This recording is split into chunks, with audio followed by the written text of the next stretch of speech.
Sukeldumismeeskond uurib vrakki, kuid ei leia ellujäänuid. Järgnevatel päevadel toovad nad pinnale ligi 400 mehe, naise ja lapse surnukeha. Motorlaev La Jula, mis sai nime Senegali lõunaosa Joola rahva järgi, oli Ro-Ro tüüpi ehk autotekiga parvlaev. Selle omanik oli Senegali Vabariigi varustuse ministeerium Dakaris, mis on Senegali pealinn. Senegali lõunapoolne Casamansi piirkond ja põhjapoolne piirkond on eraldatud iseseisva Gambia riigiga, mis lõikab Senegali kaheks. 90. aastate alguses olid Senegali elanike reisivõimalused riigi põhja ja lõunaosa vahel piiratud. Nad pidid kasutama halvasti hooldatud asfalteerimata maanteed, mis oli riigis möllava separatistliku mässu tõttu sageli rünnakute sihtmärgiks. La Jula võeti kasutusele selleks, et liikuda põhja ja lõuna vahel mööda ookeani, selle asemel, et sõita läbi teise riigi ohtlikke teid pidi. La Julat opereeris Senegali relvajõud, kuid nad ei kasutanud tegelikult oma võimu ning laeva ülerahvastatus oli alati probleemiks.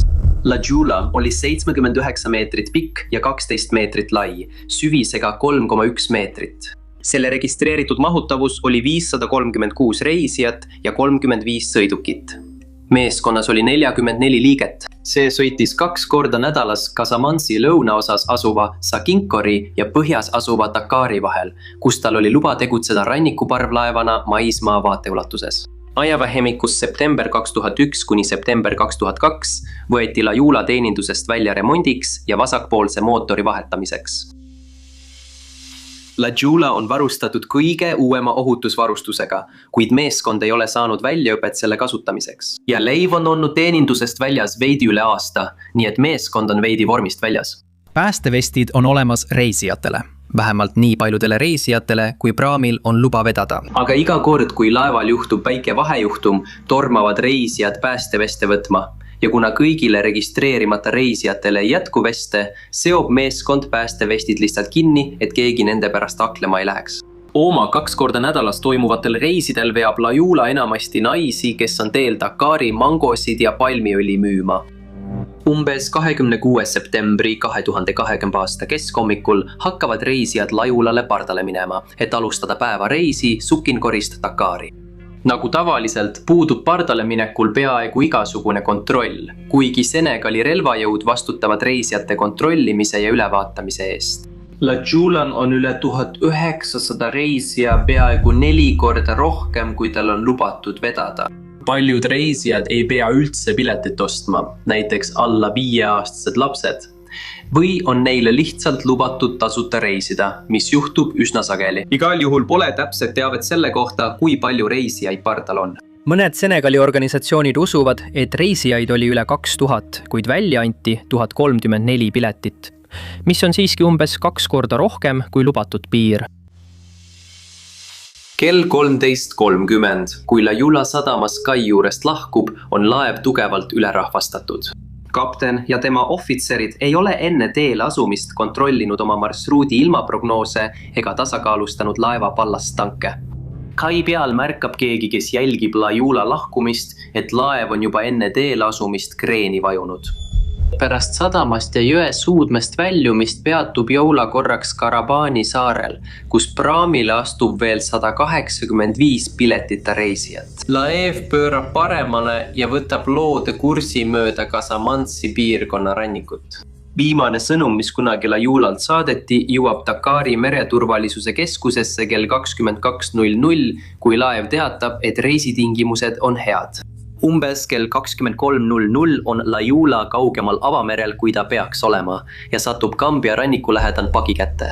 5 minuti jooksul tormise mere, tugevate tuulte ja ülerahvastatuse tõttu La Jula läheb ümber, visates magavad reisijad ja lahtise lasti ookeani. Parvlaev kaldub küljele ja võtab vett sisse.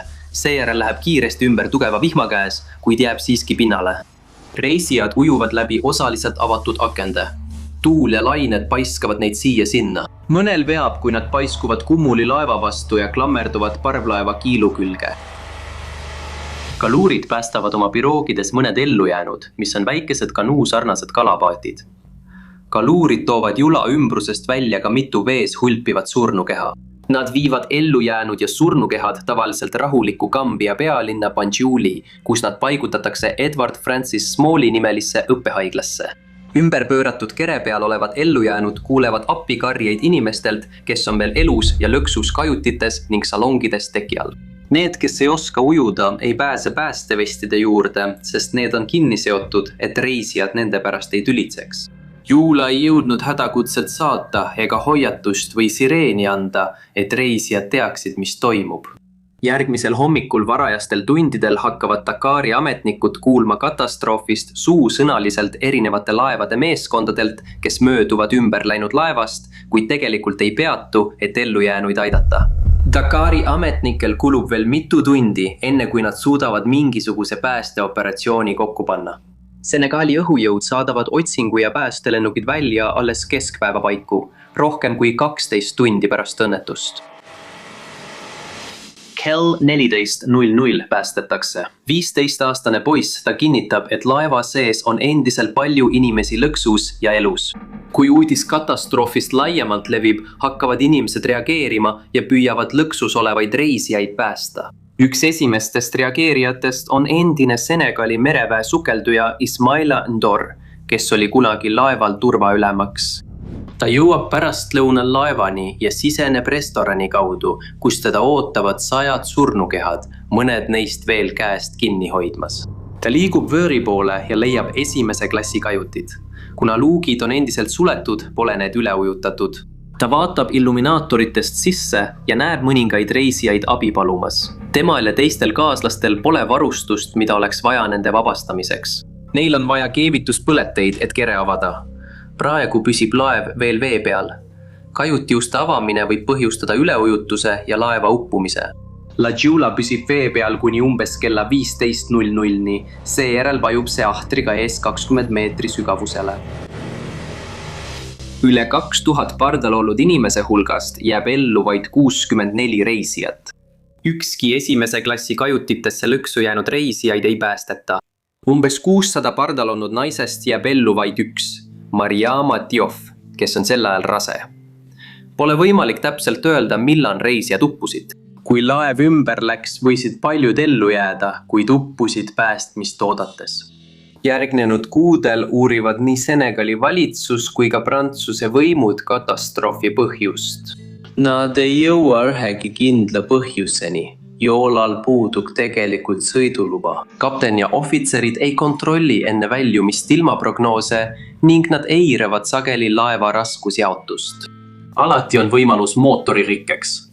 Logiraamatud näitavad, et töötab ainult 1-2 mootorist. La Giula on rannikuvetes sõitev laev, kuid see sõidab kaugemale merre kui peaks ja on tugevalt ülekoormatud.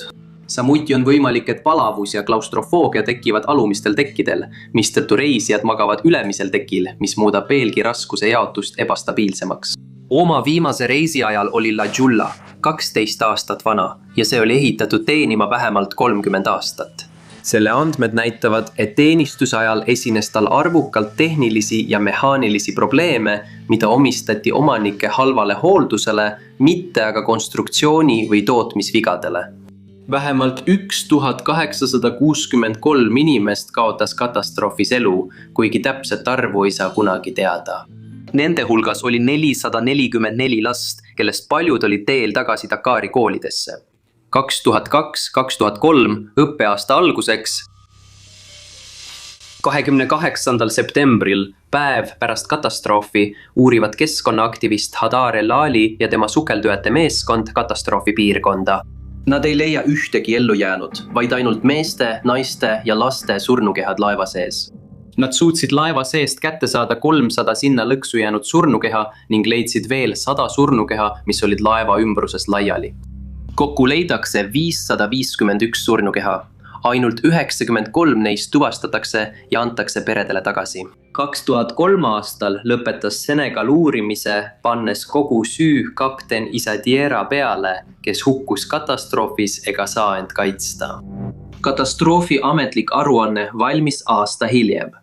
Oli selge, et Senegali riik vastutas parvlaeva huku eest. Valitsus tunnistas oma vigu ning mitu ministrit astus kas vabatahtlikult tagasi või eemaldati ametist. kuid kedagi ei arreteeritud. Ametnikke süüdistati selles, et nad ei reageerinud katastroofile piisavalt kiiresti. Mitmed Senegali relvajõudude kõrged ohvitserid said karistuseks üleviimise teistele ametikohtadele. Paljud ohvrite perekonnad ei saanud hüvitist nõuda. Nad on olnud valitsuse suhtes kriitilised seoses päästetööde juhtimisega, parvlaeva käitamisega, mis viis katastroofini ning hüvitiste maksmise protsessiga. Laeva vrakiosad, nagu näiteks sõukruvid, koguti Senegali mereväe abiga.